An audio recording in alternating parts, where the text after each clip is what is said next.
Thanks, ada.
Kiranya Tuhan akan memberkati hidup kita.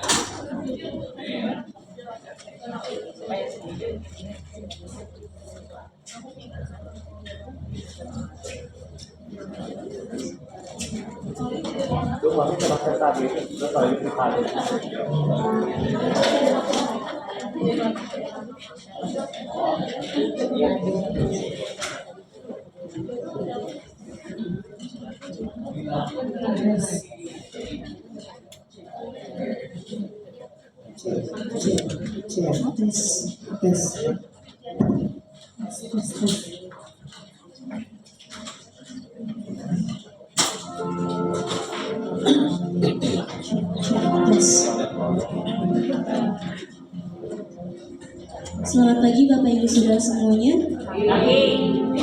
Saat ini kita akan memulai ibadah kita pada hari ini. Tapi sebelumnya mari kita mengambil renungan kita. Renungan ini terambil dari Amsal 16 ayat 1 sampai 9. Manusia dapat menimbang-nimbang dalam hati, tetapi jawaban lidah berasal daripada Tuhan. Segala jalan orang adalah bersih menurut pandangannya sendiri, tetapi Tuhanlah yang menguji hati. Serahkanlah perbuatanmu kepada Tuhan, maka terlaksanalah segala rencanamu. Tuhan membuat segala sesuatu untuk tujuannya masing-masing. Bahkan orang fasik dibuatnya hari kemalapetaka. Setiap orang yang tinggi hati adalah kebencian bagi Tuhan. Sungguh, ia tidak akan luput dari hukuman. Dengan kasih dan kesetiaan, kesalahan diampuni. Karena takut akan Tuhan, orang menjauhi kejahatan. Jikalau Tuhan berkenan kepada jalan seseorang, maka musuh orang itu pun didamaikannya dengan diam. Lebih baik penghasilan sedikit disertai kebenaran daripada penghasilan banyak tanpa keadilan. Hati manusia memikirkan jalannya, tetapi Tuhanlah yang menentukan langkahnya. Amin. Kiranya renungan ini bisa kita ingat selama 1 tahun ini dan seterusnya. Mari kita mulai ibadah ini. Kita akan angkat pujian tak terbatas.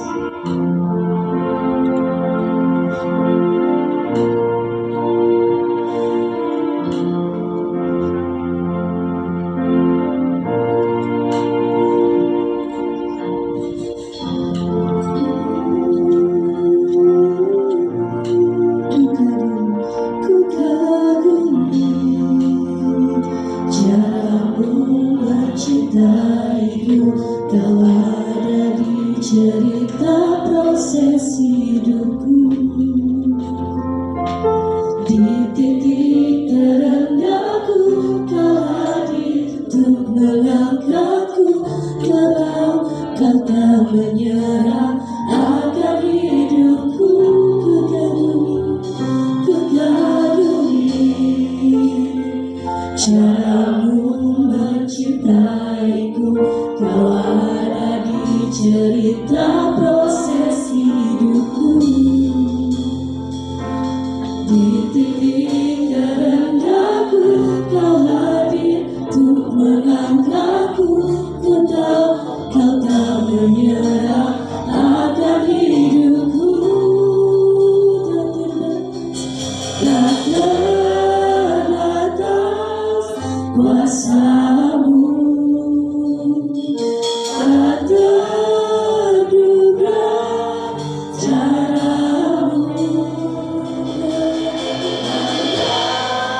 Ku angkatkan di setiap langkah hidupku.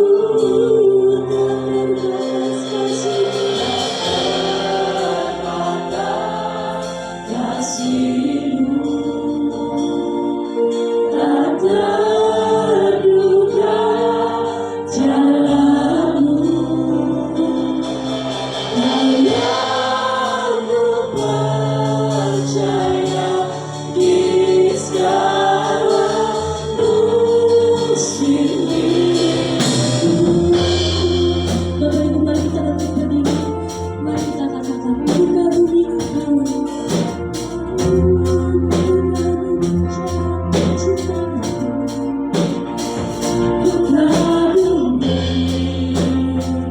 Caramu mencintaiku, kau ada di cerita proses hidupku, di titik terendahku kau hadir untuk mengangkatku. Kau tak menyerah akan hidupku.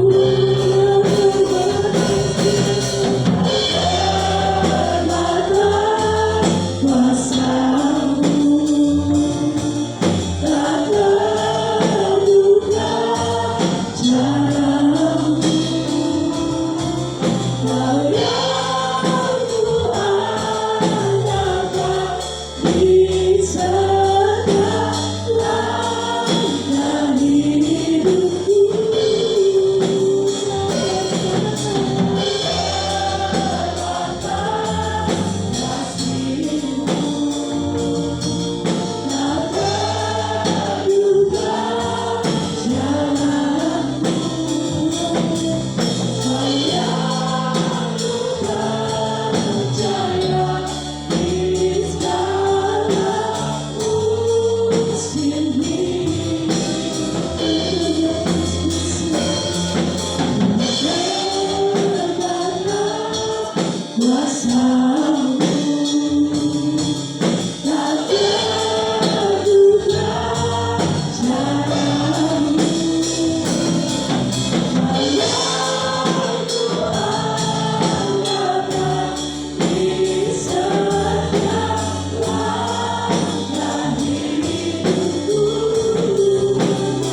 sebagai manusia, hanya cara-Mu lah yang kami akan jalani ya Tuhan.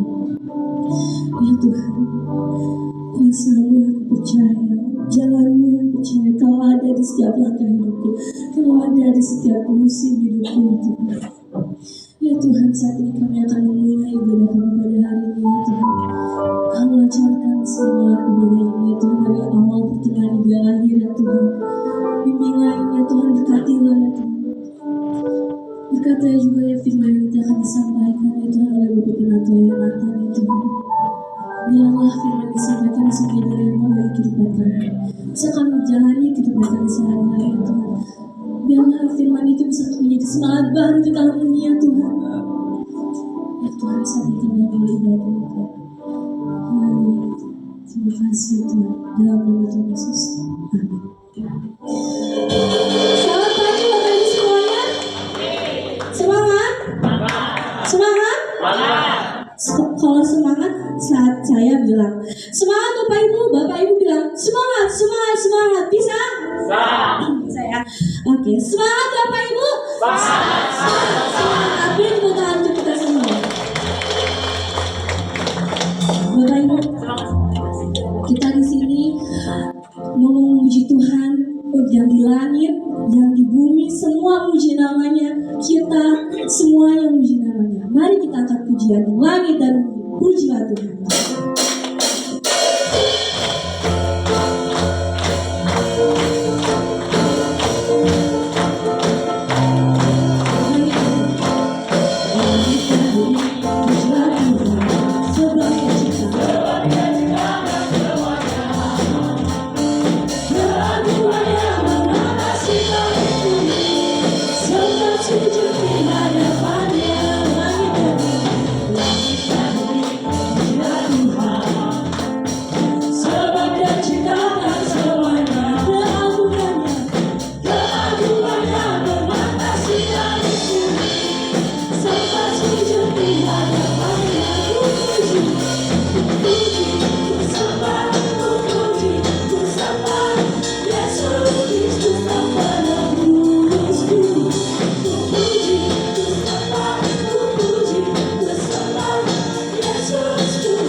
Siapa yang di sini percaya bahwa Tuhanlah pencipta langit, pencipta cakrawala?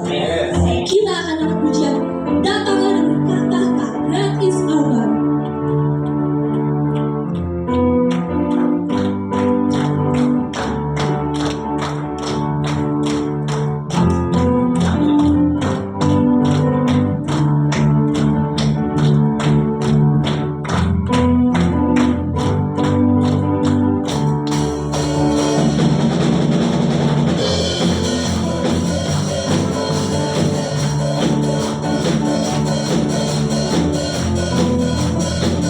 Tuhanlah pencipta semesta bintang. Melukis cakrawala, merangkai jagat raya, pencipta alam semesta. Pemilik kehidupan yang sanggup menyelamatkan, Dialah jalan kebenaran. Merindukan kuasa lawanmu, apabila pasti terjadi.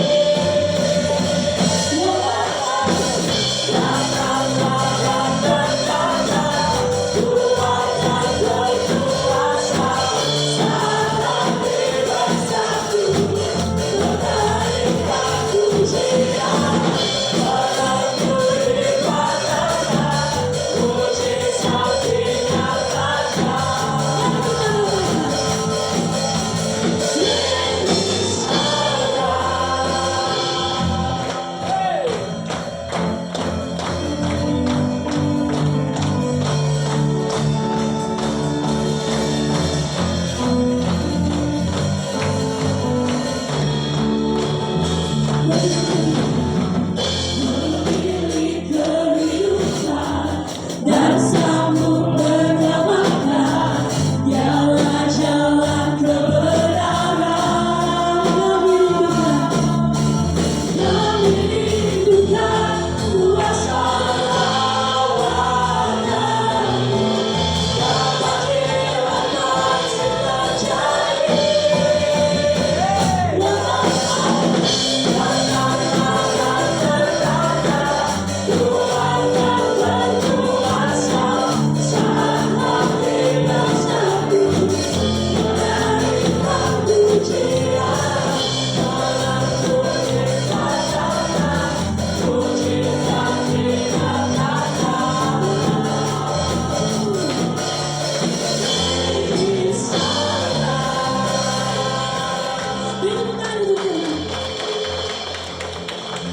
Bapak Ibu, kita di sini mengucap syukur kepada Tuhan. Kita akan menyanyikan glory untuk Tuhan, karena Tuhanlah yang terhebat. Nyanyi glory.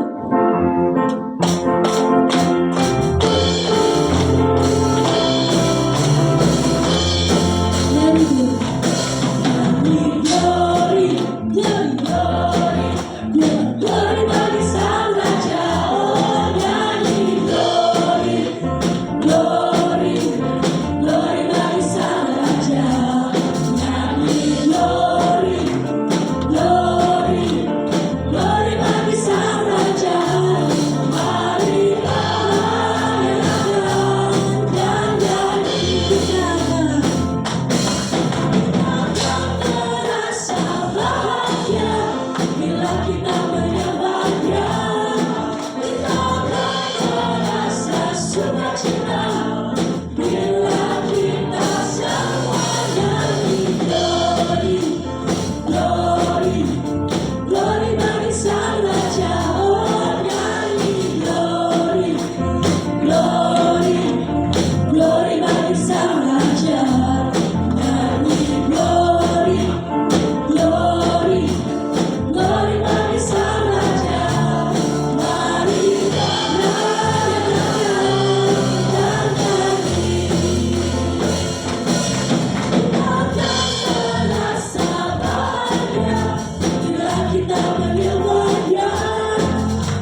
Saat ini kita akan mendengarkan firman Tuhan.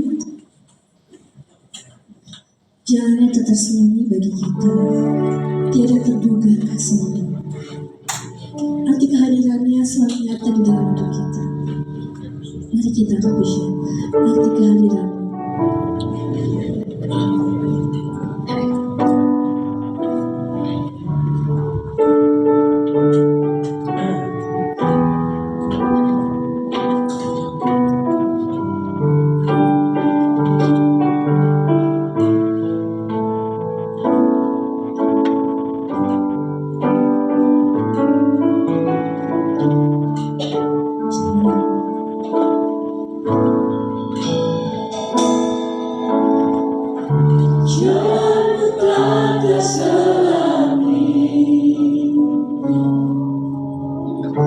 Oleh segenap hati kami,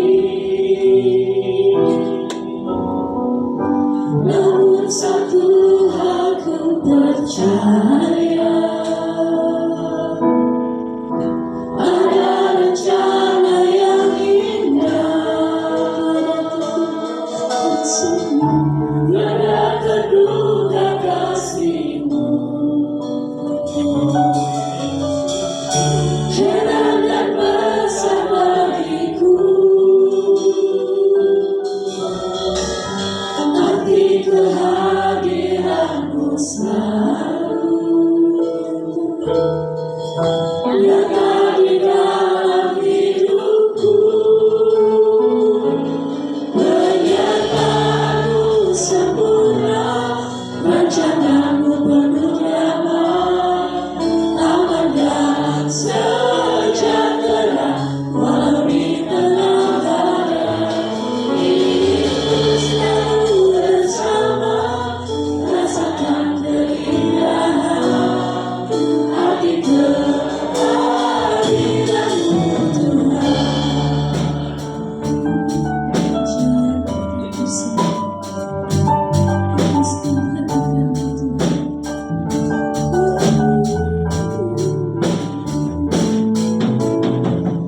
Jalan-Mu tak terselangi oleh setiap hati kami, namun satu hal ku percaya, ada rencana yang indah, tiada terduga kasih-Mu. Heran dan besar bagiku arti kehadiran-Mu selalu nyata di dalam hidupku. Penyertaan-Mu sempurna, rancangan-Mu penuh damai, aman sejahtera walau di tengah badai. Inginku selalu bersama, rasakan keindahan arti kehadiran-Mu Tuhan. Sempurna, rancangan-Mu penuh damai, aman dan sejahtera walau di tengah badai. Inginku selalu bersama, rasakan keindahan arti kehadiran-Mu Tuhan. Arti kehadiran-Mu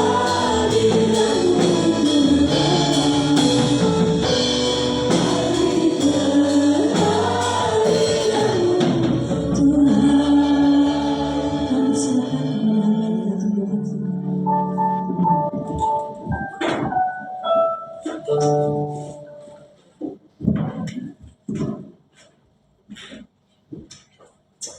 New Spirit, itu judul yang diberikan kepada saya. Karena sepanjang bulan ini kita akan membahas tentang Tahun baru, semangat baru. Amin. Aminnya nggak meyakinkan. Tahun baru, semangat baru. Amin. Ada berbagai nada amin yang ada di sini. Saya mendengar masih ada nadanya begini. Tahun baru, semangat baru. Amin. Apa artinya? Amin. Nggak yakin. Terus ada yang bilang, tahun baru, semangat baru. Amin. Ya, kudu nama itu maksud namanya. Bapak Ibu Saudara, hampir setiap tahun kita diharapkan tahun baru harus semangat baru karena kita akan menjalani tahun ini yang baru. Yang lama biarkanlah berlalu. Tujuannya apa? Supaya tahun ini kita menghasilkan sesuatu yang baru, berkarya dengan baru lagi. Amin. Pengennya gitu. Tetapi kenyataan yang sering kita temui, kita sering merasakan, aduh, berat, gitu kan bahasa itu, ngerti kan berat, nah, itu merasa saya ya memang pengen begitu, tapi susah sekali. Saya ingin bisa tahu, ya. Nah ini saya mau berkata bahwa semangat dan harapan itu menjadi hubungan yang tidak terpisahkan. Bagaimana harapan dan semangat itu saling mempengaruhi satu dengan yang lain. Minggu lalu kita sudah dengar dari Pak Dom dan semangat yang baru belajar dari mana? Orang Majus, ya, orang Majus. Terus bagaimana? Salah satu yang membuat orang jadi semangat itu apa? Harapan, ya. Kita akan belajar lebih lanjut hari ini. Sebelumnya mari kita berdoa. Bapak, kami mengucap syukur bahwa kami diberikan kesempatan untuk kami boleh belajar sama-sama dan kami boleh bertumbuh bersama-sama, tidak berjalan seorang diri, dan kami bersyukur bahwa kami diberikan waktu-waktu seperti ini. Dan biarlah Tuhan menolong kami menyerahkan diri kami di dalam pertolongan Tuhan, sehingga kami pulang dengan membawa berkat dan kekuatan yang baru. Di dalam nama Tuhan Yesus. Amin. Jadi Bapak Ibu Saudara sekalian, semangat dan harapan itu satu kaitan yang tidak terpisahkan. Kehilangan semangat menghancurkan harapan. Kehilangan semangat menghancurkan, apa itu artinya? Kalau orang sudah nggak semangat lagi, dia udah nggak ngerasa dapat apa-apa di depan, nggak akan mencapai sesuatu, betul? Maka perusahaan-perusahaan bikin acara untuk apa? Memacu semangat. Sebab tanpa semangat, orang-orang yang bekerja di sana tidak bisa memberikan kontribusi untuk perusahaannya, kan gitu kita bilang. Nah, akan menghancurkan harapan. Tanpa harapan justru kacau. Nah, punya harapan membangkitkan semangat. Nah, dibulak balik. Punya harapan membangkitkan semangat. Saudara, bangun tidur, ingat kalau saya ingat kopi yang ingat. Nah, gitu kan. Semangat, dia cepat-cepat nyeduh kopi. Saya punya satu kopi di pot yang belum dijual, tapi jumlahnya limited. Ini yang kemarin membuat seorang Michael Jackson jadi juara keren dengan nilai yang luar biasa. Nama kopinya Les Flores El Chiroso. Nah, katanya itu kopi yang sangat enak banget. Kebayang belum? Aduh, ngebayangin itu. Pengen cepat nyeduh. Semangat ya? Semangat. Kalau saudara dapat berita di WA, kedatangan Anda kemarin dalam acara kami sangat berbuah hasil yang luar biasa. Saudara mendapatkan hadiah atas kedatangan kemarin. hadiah yang tidak diberikan kepada semua orang, hanya untuk beberapa orang saja. Dan silakan ambil di sini. Udang langsung semangat. Benar tuh? Segera pergi. Untuk apa? Kenapa? Punya berharap hadiahnya adalah emas. Ternyata walaupun hadiahnya cuma termos, ya, tapi senang aja, cukup luar biasa. Ya. Oh, ini luar biasa. Punya harapan membangkitkan masalah. Tapi masalahnya si semangat dan harapan ini suka muncul dan hilang tiba-tiba. Pernah ngalamin? Semangatnya di Alkitab ada kisah tentang seorang yang luar biasa dipakai Tuhan. Dia penuh semangat, dia melawan banyak orang dan berhasil menang. Dia mempermalukan semua nabi-nabi palsu. Tuhan menunjukkan kuasa yang besar lewat dia. Wah, semangat kan? Bayangkan sekian ratus orang yang nabi palsu bisa dibunuh. Wah, hebat. Tapi gara-gara dengar sang penguasa bilang, wah ayo, saya bunuh kamu. Lulus, ada tadi berhasil menang. Melawan dengan kekuatan yang dahsyat, yang impossible. Yang gak mungkin dimengerti oleh manusia.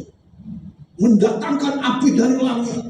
Wah, cuma diancam, lulus. Udah, lari, nyumput, pengen mati. Bayangkan, kejadian itu jedanya sebentar saja. Tiba-tiba semua lemes. Seorang hamba Tuhan gak boleh kayak gitu. Kalau kita gak tahu ceritanya kan, gak boleh. Hamba Tuhan harus kuat. Dia gak tahu cerita bahwa ini hamba Tuhan yang luar biasa, lebih dari kita semua. Elia itu hanya satu dari 3 orang yang dimuliakan secara luar biasa. Elia, Musa, dan Tuhan Yesus. Amin. Dan dia ngalamin kayak gini. Ngalamin. Tiba-tiba down, tiba-tiba habis. Kejadiannya nggak bisa diduga. Sama seperti Bapak Ibu sudah hari ini nyanyi, penuh senang. Dengar kabar sedikit saja, tiba-tiba seluruh dunianya hilang. Betul? Pernah ngalamin? Dengar berita sedikit saja, baru bersuka cita, baru bersorak rasanya saya mau hidup 1000 tahun lagi. Tiba-tiba dapat dengar berita sedikit saja, dan saudara bilang, habislah aku ke depan. Saya tidak mampu lagi menghadapi hidup. Tiba-tiba, hanya atas dasar 1-2 peristiwa. Tapi bisa muncul tiba-tiba juga. Lagi down, lagi nggak semangat, tiba-tiba jadi semangat. Bapak Ibu Saudara, ini semangat dan harapan yang bisa berubah-ubah. Nah, saya mau katakan bahwa iblis itu selalu berusaha melemahkan semangat. Dan dia tidak pernah bosan. Dan dia tidak pernah. Satu kali dia bilang gini, udahlah capek lihat orang ini mah kuat bisa. Percaya Bapak Ibu Saudara, makin kuat, makin besar usaha iblis, dia nggak kayak kita. Iblis nggak seperti saya dan saudara. Saya lihat orang ini, saya dikalahkan, terus udah nggak akan saya perhatikan. Ketika iblis yang menghadapinya, dia bilang makin besar, makin kuat dia, makin rajin dia, makin kuat untuk melemahkan semangat. Maka Bapak Ibu Saudara, di Alkitab katakan kita harus berdoa buat para pemimpin kita. Semua para hamba pemimpin, doakan mereka. Berdoa bagi orang-orang kudus setiap hari. Kenapa? Mereka terus-menerus akan diserang. Dilemahkan semangat. Kenapa iblis ini melemahkan semangat? Iblis tidak mungkin merebut kita dari tangan Tuhan. Tidak mungkin dia bisa merebut kita dari kuasa genggaman tangan Tuhan yang menyelamatkan kita. Tapi dia bisa melemahkan kita untuk tidak berkarya buat Tuhan. Nah itu penting buat iblis. Melemahkan kita. Dibuat demotivated, dibuat tidak termotivasi, dibuat kecewa, dibuat merasa buat apa lagi. Sudah, orang ini dibuat tidak punya harapan, tidak punya semangat. Iblis bilang, biarkanlah. Nah, karena itu semangat dan harapan ini perlu dijaga. Bapak, Ibu, Saudara, ingat baik-baik, harapan dan semangat perlu dijaga. Ya. Pengkhotbah 9 ayat 4. Tetapi siapa yang termasuk orang hidup, ini bahkan terjemahin agak favorit sedikit ya kalimatnya. Saya juga pergi pertama baca gini. Tetapi siapa yang termasuk orang hidup? Maksudnya gini, orang yang hidup mempunyai harapan. Karena anjing yang hidup lebih baik daripada singa yang mati. Maksudnya apa? Saya kasih gambar anjing ini aja yang lucu. Kalau dia digelutkan sama singa, menang mana? Jauh. Saudara boleh bangga punya singa, cuma patung. Nggak bisa jaga rumah. Sejelek-jeleknya anjing yang kayak begini, dia memberi peringatan, dia bisa jagai. Walaupun dia kalah sama singa.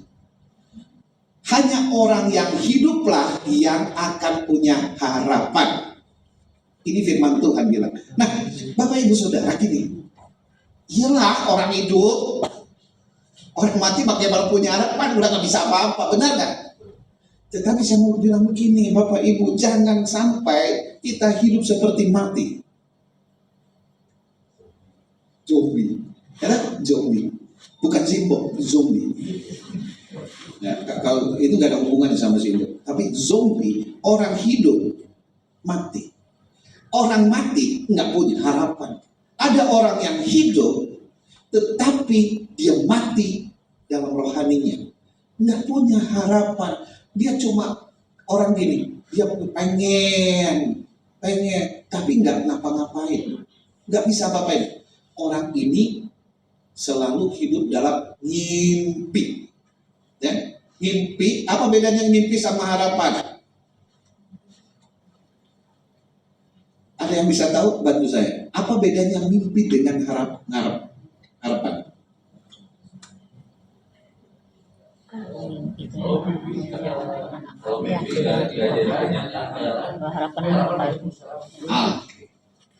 Mantap.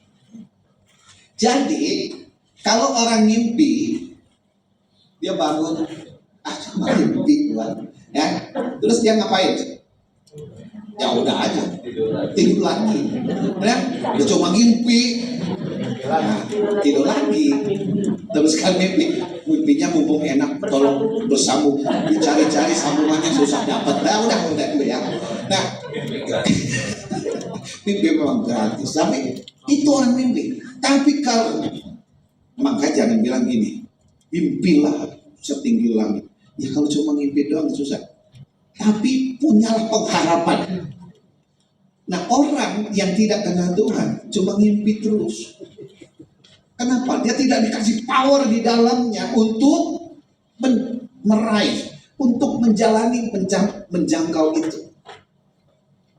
Mimpilah. Tetapi kita bersyukur kepada Tuhan. Ada Roh Kudus dalam kita, amin. Kalau disebut apa Roh Kudus itu? Roh penolong juga selain bagi ibu, ya, penolong. Dia menolong kita apa? Dalam segala hal dia menolong kita. Bapak Ibu ingat, perhatikan, bukankah Tuhan selama ini sudah menolong saudara? Betul?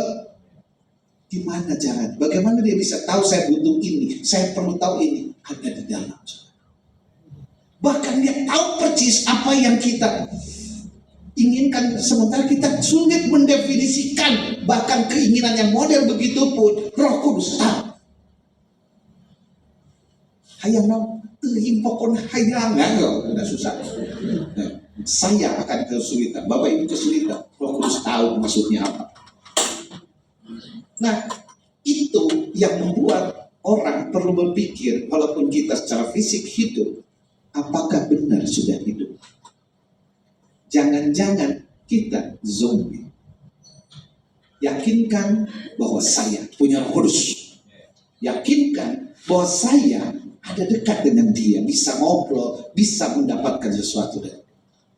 Ini semangat yang akan muncul di hadapan hidup. Bapak Ibu Saudara, Mazmur 62 ayat 6 bilang begini, hanya pada Allah saja kiranya aku tenang, sebab daripada nyala harapanku. Amin. Hanya orang yang dekat dengan Allah yakin bahwa Allah menyertai dia boleh bilang seperti ini. Kita semua orang Kristen, tapi ada banyak orang Kristen yang tidak yakin Allah beserta dia. Dia didakwa. Ini yang dosamu, ini yang sudah kau perbuat, kamu gak layak di hadapan Allah. Yes. Kenapa? Dia belum punya hubungan dengan Allah. Dia belum paham bagaimana Allah bersikap sama dia, begitu sayang dia, mengampuni dia. Allah penuh kasih, Allah penuh pengampunan, selalu memberikan lagi kesempatan-kesempatan. Bapak Ibu Saudara, hanya orang hiduplah yang berkata, yang punya hubungan pada Allah lah yang berkata, hanya pada Allah saja kiranya aku tenang, sebab daripadanya harapanku. Ya, jadi percayalah, saya di situ ambil gambar ini. Percaya saja, apa yang Tuhan rencanakan besok pasti jauh lebih baik dari yang kau tangisi hari ini. Amin.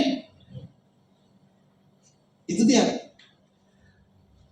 Saya ya, karena di sini temanya ini, saya tadi nyari-nyari lagu tadi, kok lagunya nggak sesuai sama yang saya bayangkan gitu pas di.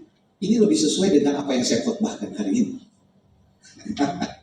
Nah, ketika Allah masih mempercayakan kehidupan pada kita, ya, harapan itu pasti masih ada. Amin. Karena hidup sendiri adalah harapan. Tadi sudah dijelaskan. Jadi jangan pernah menyerah. Walaupun coba perhatikan Habakuk ini. Sekalipun pohon ara tidak berbunga, pohon anggur tidak berbuah, hasil pohon zaitun mengecewakan, sekalipun ladang-ladang tidak menghasilkan bahan makanan, kambing domba terhalau dari kurungan dan tidak ada lembu sapi dalam kandang. Ini kondisi, ini fakta yang harus dihadapi. Ini situasi yang sedang kita jalani, begitu kira-kira. Tapi apa? Katakan, namun aku akan apa? Bersorak-sorai dalam Tuhan, beria-ria di dalam. Nah, inilah yang akan dikatakan oleh orang yang mengenal Tuhan benar. Allah yang menyelamatkan aku. Sudah diselamatkan belum dari kondisi ini? Saya mau tanya. Belum. Pada waktu itu belum.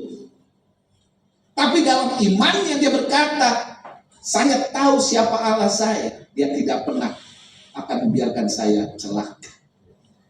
Allah akan selamatkan saya. Inilah orang yang hidup, punya hidup. Kalau beberapa hari lalu teman saya minta waktu untuk ngobrol. Dia merasa begini, saya sudah tidak punya harapan. Saya sakit.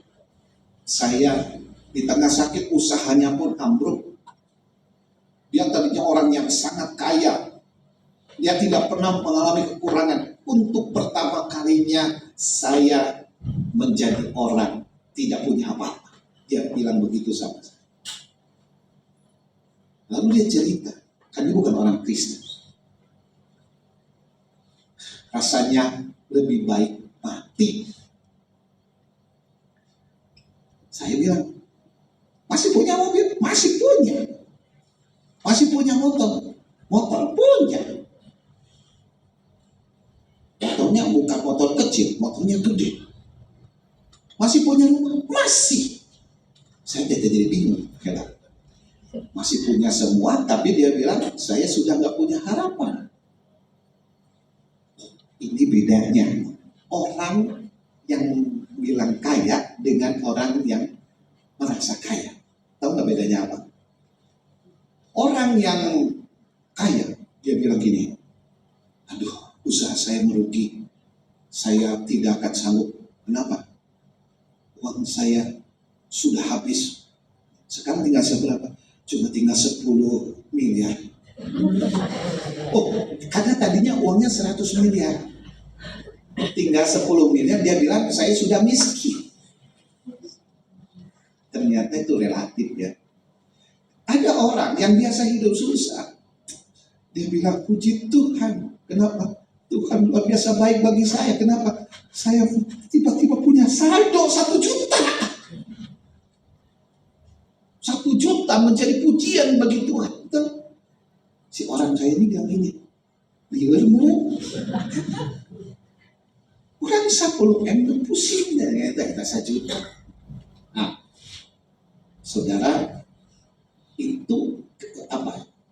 Keyakinan itu bukan atas dasar apa yang kita punya. Ya. Tahun ini akan lebih banyak orang-orang yang kehilangan. Saya diberitahu sama teman-teman, kemudian mempelajari situasi, lebih banyak yang akan kesulitan. Tidak menjadi lebih baik ke depan. Tapi hanya orang yang hidup, yang punya Tuhan, yang akan bilang, aku akan tenang, beres, karena Tuhan menyelamatkan saya. Amin? Ya, loh, Ayo Nathan mah gampang ngomong begitu. Kalau orang lihat, ayah kafir, si Helena, wah enak. Bapak Ibu tahu apa yang kami sedang alami? Sama. Semua di antara kita sama.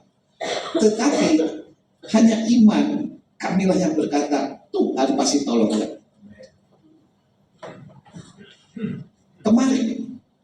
Kemarin seorang teman, sahabat saya datang, dia cerita tentang, loh, kan kami tadinya cerita tentang kafe.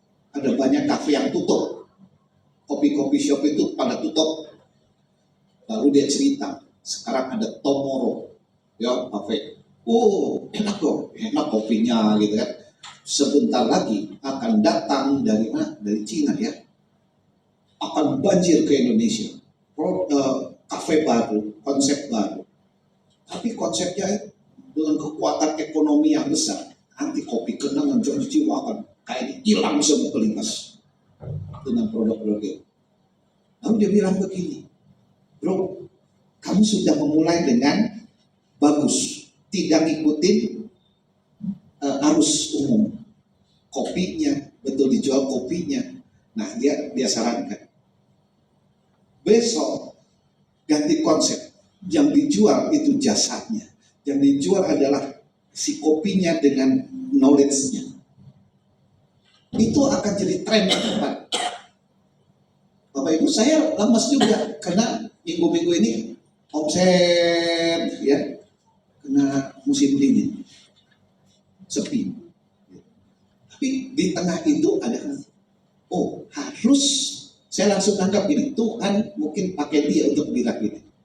Ada perbaikan, ada perubahan. Saya tetap melihat ada harapan di tengah kelesuan saya, saudara-saudara. Itu saya yakin Tuhan yang ngatur. Ya, tinggal saya akan ngobrol dengan ponakan-ponakan saya yang punya Nikon ini, bagaimana kita akan mewujudkan. Ya. Bapak Ibu Saudara, ini persoalannya. Kita tahu bahwa kita harus semangat, bahwa kita tahu bahwa kita harus punya harapan dalam Tuhan, tapi persoalannya, kenapa ya saya tetap lulus? Itu kan suka gitu kan nanya. Bapak Ibu, kosong kan? Ya, iya tahu, tapi umahnya saya lulus.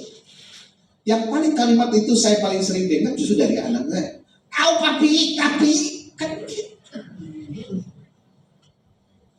Tahu, tapi gitu. Nah, Bapak Ibu Saudara, kita harus cari penyebab-penyebab. Saudara, kita tahu bahwa ada rencana Tuhan, ada kehendak Tuhan. Tapi saya lihat persoalannya adalah seringkali pengetahuan ini tidak cocok dengan hati. Nggak cocok.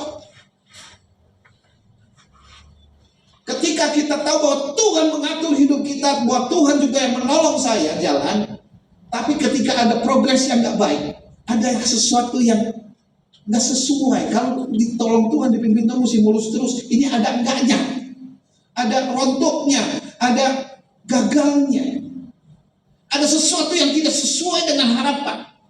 Hati ini nggak sesuai dengan pengetahuan.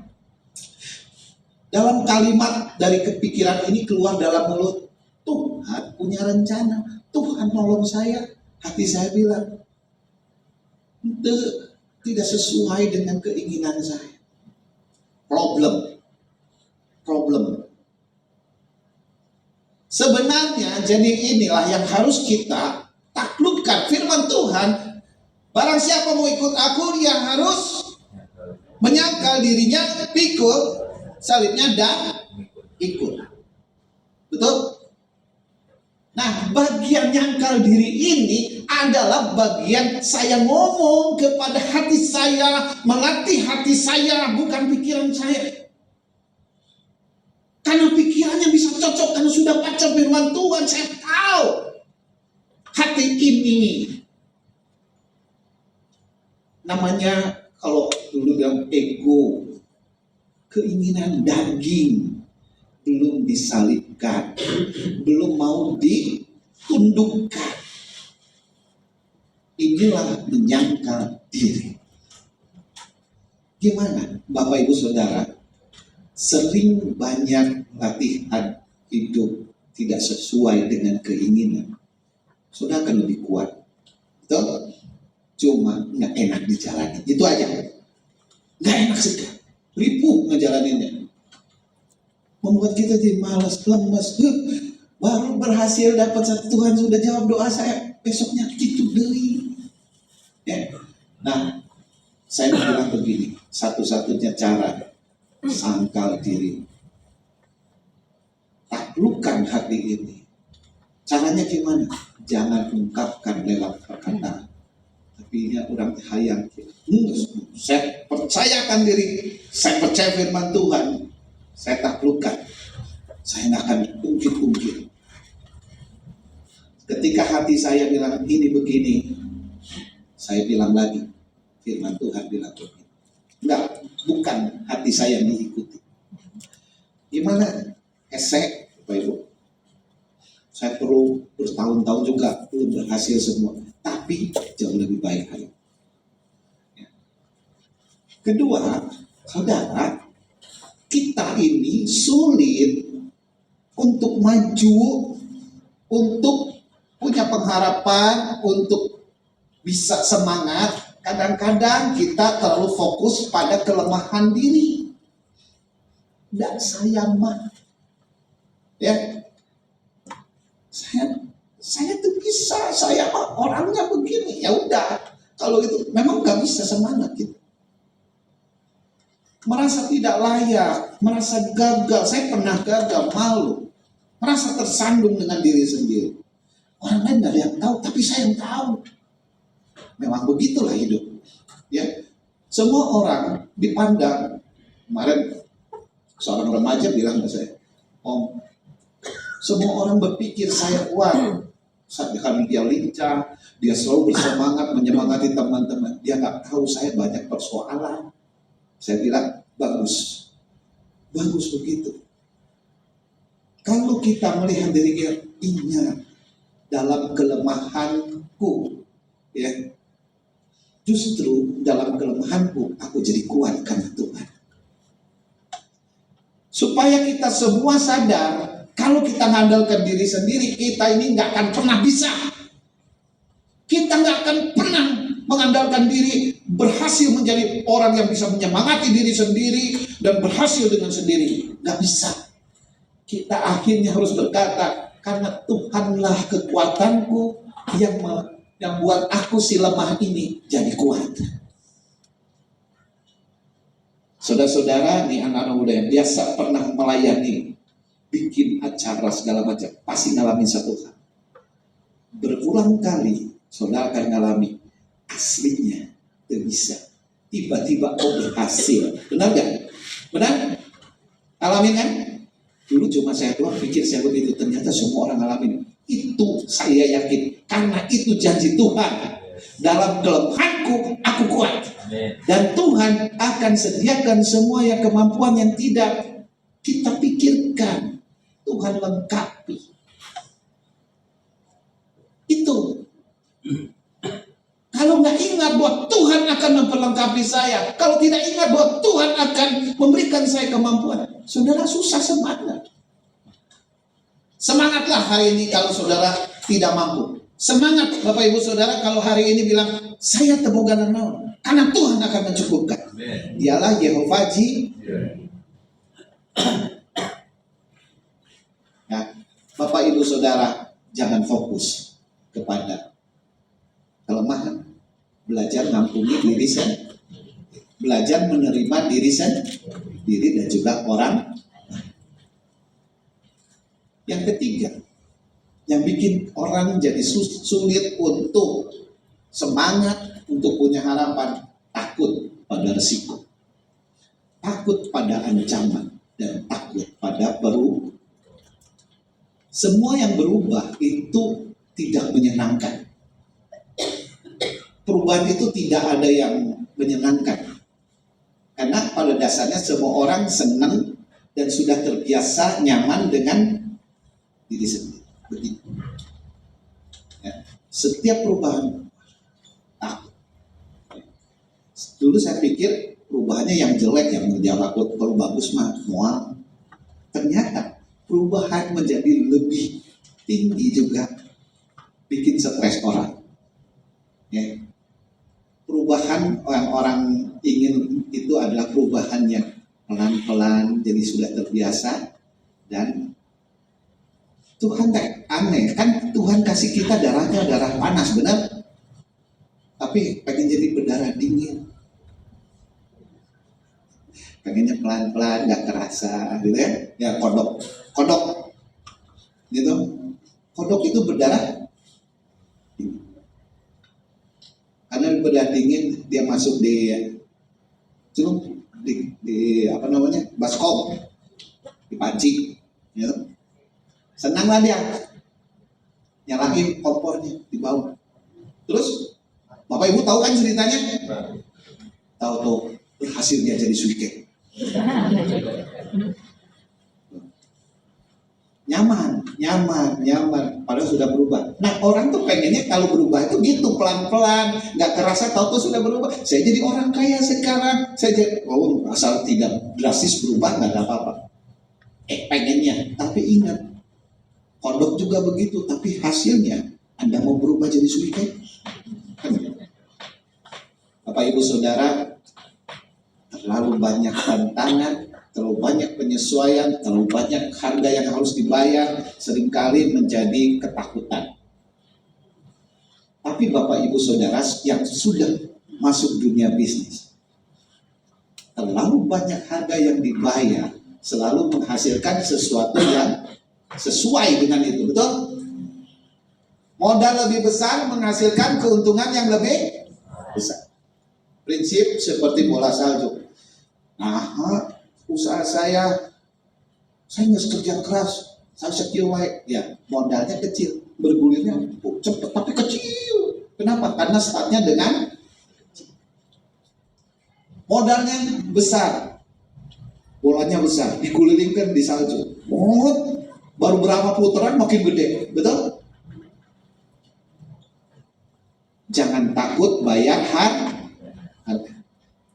Setiap harga yang kita bayar akan mendapatkan return yang sesuai. Termasuk dalam kerohanian. Bapak Ibu Saudara, mari kita berani keluar dari zona. Ya, jangan merasa nyaman dengan itu, memang menakutkan. Yang dari kampung ke kota serem, yang di kota kemudian masuk kuliah, dari SMA ke kuliah, beda, takut. Ya, setiap perubahan menakutkan, tapi itu akan memberikan hasil yang lebih baik. Nah, yang keempat, persoalan utama orang, kenapa dia sulit untuk punya semangat? Saya perhatikan, karena dia selalu membandingkan dirinya dengan orang lain. Setiap orang yang membanding-bandingkan diri, membandingkan pasangannya, membandingkan anaknya, membandingkan orang tuanya, pokoknya membanding-bandingkan siapanya saja. Membandingkan pendetanya, membandingkan gerejanya, apa saja dia bandingkan, sulit untuk punya semangat. Karena membandingkan itu apa? Cenderung gini. Ada nggak yang membandinginnya gini? Yang saya semua lebih baik dari orang lain. Ada nggak? Enggak. Yang baiknya biasanya kelihatan. Yang kelihatan yang apanya? Yang jeleknya. Itu yang bikin gak semangat. Yang sulit mempunyai harapan ke depan. Yang suami istri sudah bertahun-tahun merasa istrinya cerewet, kayaknya gak ada harapan dia berubah, maka udah hopeless aja. Yang istrinya bilang, suamiku gitu-gitu wae, gak bisa berubah, udah dia sendiri gak punya harapan ke depan. Itu yang membuat orang menjadi punya potensi untuk berpisah. Semua ketika saudara membandingkan, nah, bandingkan gereja, gereja urang, buntu jalan. Amun musim hujan, bu asin. Mohon Bapak Ibu, ketika sudah bandingkan begini, sudah tidak akan datang lagi. Tidak akan bertumbuh di mana-mana juga. Tapi ini berdasarkan kebiasaan orang. Sekali sudah membandingkan, maka akan terus-menerus akan membanding-bandingkan. Hari ini yang dibandingkan, besok lebih banyak yang dibandingkan. Bapak Ibu, ini akan menjadi kendala membuat kita akan semangat, membuat kendala di mana kita akan punya harapan. Mari kita kenali diri sendiri, kenali teman kita, kenali saudara kita, kenali orang tua, kenali semua. Kenali mereka baik-baik dan temukan apa yang Tuhan karuniakan kepada masing-masing. Saudara, ketika saudara melihat ada karunia yang diberikan Tuhan kepada teman saudara, partner saudara, saudara akan semangat. Ketika saudara akan lihat bahwa Tuhan memperlakukan tiap orang berbeda, masing-masing unik, dengan kekuatannya dan kelemahannya, saudara akan semangat ke depan. Lihat yang positif tadi. Bapak Ibu Saudara, ini beberapa hal yang membuat kita kesulitan. Itu perlu diwaspadai. Tadi yang pertama apa? Nah, ini apa? Ya, musik menyangkal di diri. Yang kedua, jangan itu ya. Yang ketiga, nggak mau berubah. Ya. Yang keempat, yang kelima, enggak, udah saya 4 mungkin. Nah, yang terakhir saya bilang gini, mari kita fokus. Ya, daripada yang tadi itu, mari kita fokus ke sini. Dalam ratapan 3:21-23. Tapi hal-hal inilah yang kuperhatikan. Apa? Yang Nah, oleh sebab itu aku akan berharap. Nah ya, jadi mari kita fokus ke sini. Tidak berkesudahan kasih setia Tuhan. Amin.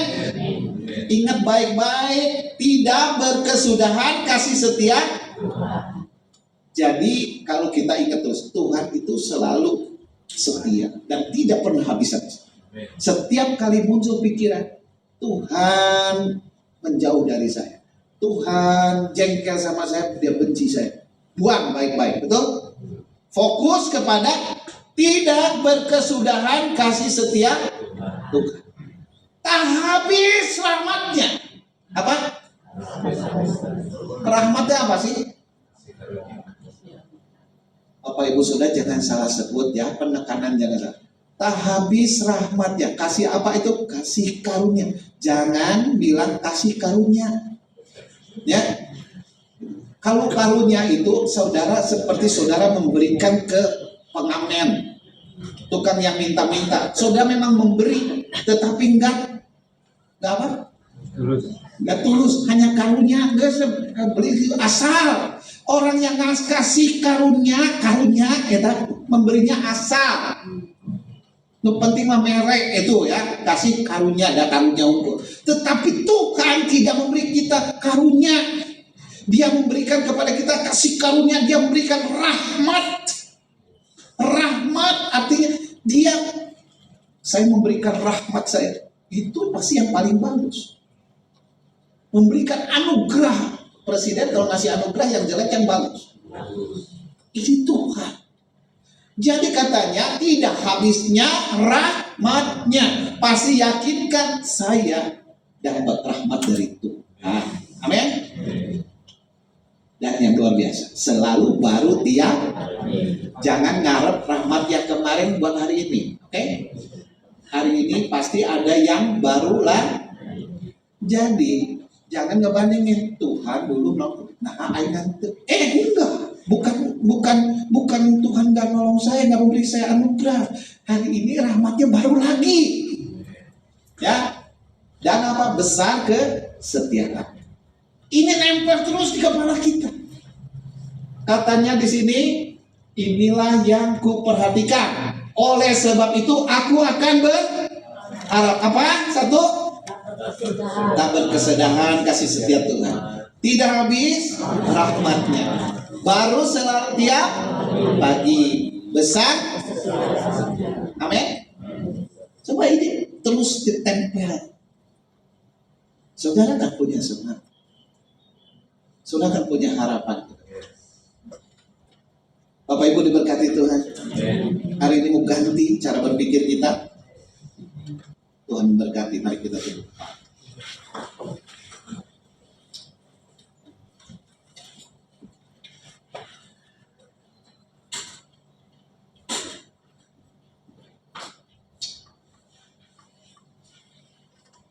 Bapak Ibu Saudara,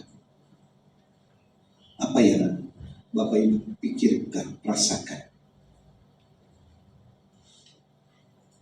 Pernahkah hal-hal yang membuat kita menjadi penyebab kita sulit untuk berharap, sulit untuk bersemangat, muncul berulang-ulang dalam hidup kita? Hari ini firman Tuhan mengajak, mari kita langgarkan. Mari kita buang kebiasaan. Mari kita fokus kepada apa yang Tuhan berikan, kepada kasih setia Tuhan, pada rahmat Tuhan, pada hal-hal yang baru yang Tuhan izinkan berikan bagi kita.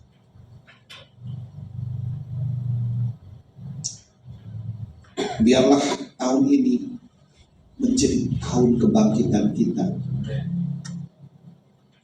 Tahun ini, walaupun 1000 lebah di kiriku, beribu-ribu lebah di kanan, aku akan maju karena Tuhan. Amin.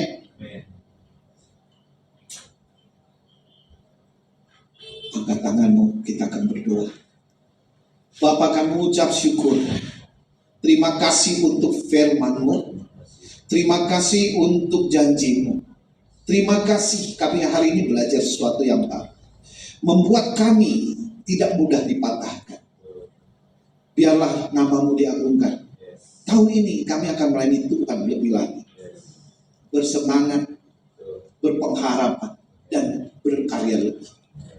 Tuhan menolong kami. Dalam berkat pertolongan Tuhan, Roh Kudus yang bersama kami, dan janji-janji-Mu yang menyertai kami. Kami akan melangkahkan kami di dalam nama Tuhan Yesus. Amin.